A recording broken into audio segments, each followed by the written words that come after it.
Hello everybody, শুভ সন্ধ্যা। আবার বলি,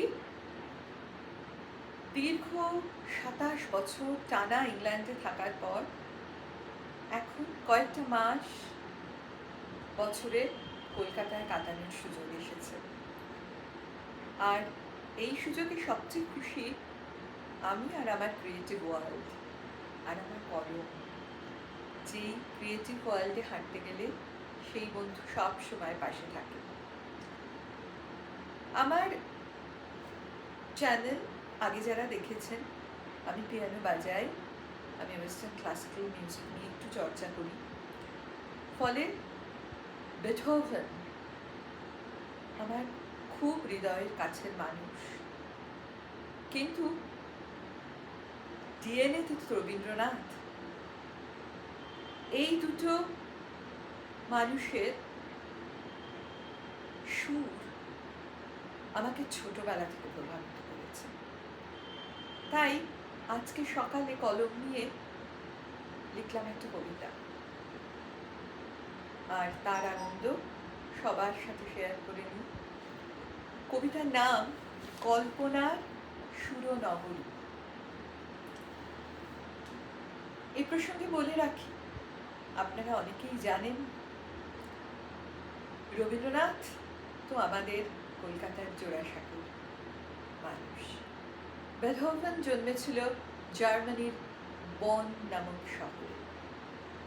তার মধ্যে দিয়ে বয়ে গেছে রাইন নদী, তার উল্লেখ আছে কবিতায়।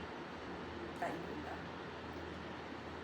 রবিবাবু যদি যেতেন বেথোভেনের বাড়ি, রাইন নদীর পাড়ে, হয়তো শরৎকালে রঙিন পাতায় ভরা শহর বন, বেথোভেনের সুরে সুরে ভরত রবির মন। তারপরেতে দুজন মিলে পিয়ানোতে বসে ওড টু জয় আর ভারত তীর্থ লিখত অবশেষে। লেখা শেষে হাঁটতো বোধহয় রাইন নদীর পাড়ে, নদীর সাথে গল্প করে সুর তুলত তারে। পূর্ব থেকে রবিবাবু পূর্ণ ঝুলি নিয়ে বেথোভেনের পশ্চিমী সুর মিলিয়ে দিল গিয়ে।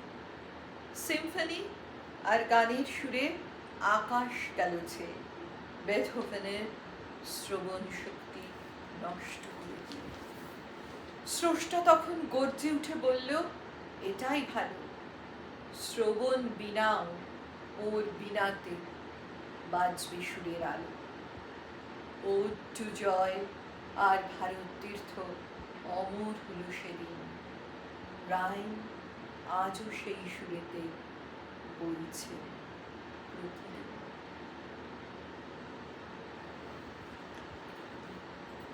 শ্রবণ শক্তি হারানো অবস্থায় বেথোভেন তৈরি করেছিল 9 সিম্ফনি আর সেই কালজয়ী ওড টু জয়। আর রবীন্দ্রনাথ, তার সৃষ্টির কথা কোনো শেষ নেই। আমরা বাঙালিরা তাদের আর নতুন করে সেই স্রষ্টাকে আবিষ্কার করার আর কিছু নেই। Thank you, thanks for listening.